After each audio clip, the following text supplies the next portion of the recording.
Momentos Kairos en Somos Familia de Dios. San Francisco de Asís, el pequeño gran hermano de los hombres y de las criaturas que lo rodean, que trataba a cada persona con la mejor de sus sonrisas y amabilidad, porque veía en ellas la imagen y semejanza de Dios. El varón que tiene corazón de lis, alma de querube, lengua celestial. Así describe el poeta Rubén Darío en su poema Los motivos del lobo a San Francisco de Asís, santo de la Iglesia Católica, nacido en 1182 y bautizado como Giovanni di Pietro Bernardone. Fundó la Orden Franciscana y puso en marcha un movimiento de renovación cristiana que, centrado en el amor a Dios, la pobreza y la alegre fraternidad, tuvo un inmenso eco entre las clases populares e hizo de él una veneradísima personalidad en la Edad Media. Por su sencillez y humildad, acabó trascendiendo su época para erigirse en un modelo atemporal, y su figura es valorada más allá incluso de las propias creencias como una de las más altas manifestaciones de la espiritualidad cristiana. Causa admiración que la gente empiece a seguir a un joven pobre y mal vestido,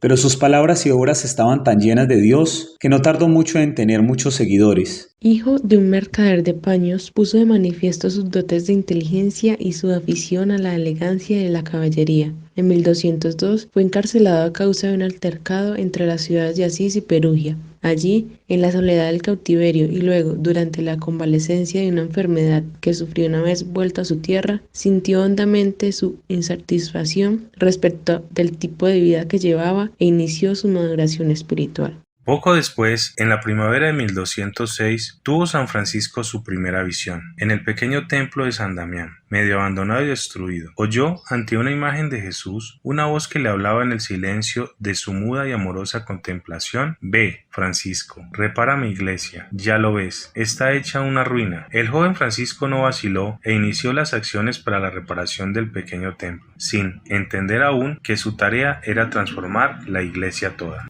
Cuando tuvo 12 discípulos, redactó una regla breve de consejos evangélicos para alcanzar la perfección, que luego el Papa Inocencio III la autorizó. Con estos hermanos empieza su obra en la capilla de Porciúncula, se alojan y desde allí empieza el entrenamiento en la pobreza y en la caridad fraterna. Pedían limosna y se distinguían por su capacidad de servicio. Estos donativos ocasionaron el disgusto de su padre, quien lo llevó ante el obispo de Asís a fin de que renunciara formalmente a cualquier herencia. La respuesta de Francisco fue despojarse de sus propias vestiduras y restituirlas a su progenitor, renunciando con ello, por amor a Dios, a cualquier bien terrenal. A los 25 años, sin más bienes que su pobreza, abandonó su ciudad natal y se dirigió a Gubbio, donde trabajó abnegadamente en un hospital de leprosos. En 1209, mientras escuchaba la lectura del Evangelio, Francisco escuchó una llamada que le indicaba que saliera al mundo para hacer el bien. Entonces se convirtió en apóstol y, descalzo y sin más atavío que una túnica ceñida con una cuerda, pronto atrajo a su alrededor a toda una muchedumbre de almas activas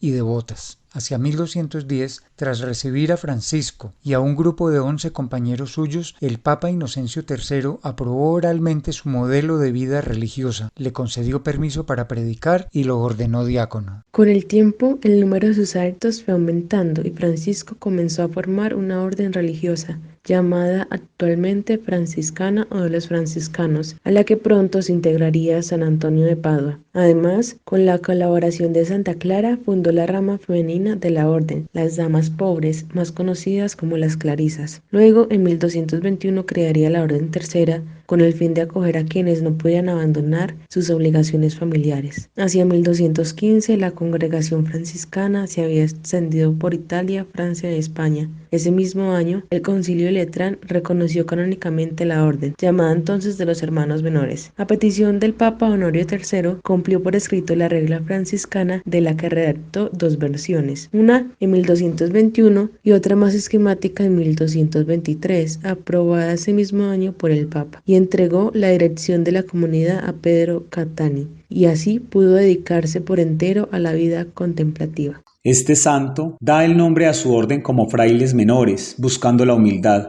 La orden crece tanto que la dividen en provincias, donde había un ministro encargado. Se extiende más allá de los Alpes y tenían misiones en España, Hungría y Alemania. San Francisco ayudó mucho a la renovación de la Iglesia de la decadencia y el desorden que había vivido en la Edad Media. Él ayudó a la Iglesia que vivía tiempos difíciles. Durante este retiro, San Francisco de Asís recibió los estigmas, según testimonio del mismo santo. Ello ocurrió en septiembre de 1224, tras un largo periodo de ayuno y oración, en un peñasco junto a los ríos Tíber y Arno. Aquejado de ceguera y fuertes padecimientos, pasó sus 2 últimos años en Asís, rodeado del favor de sus seguidores.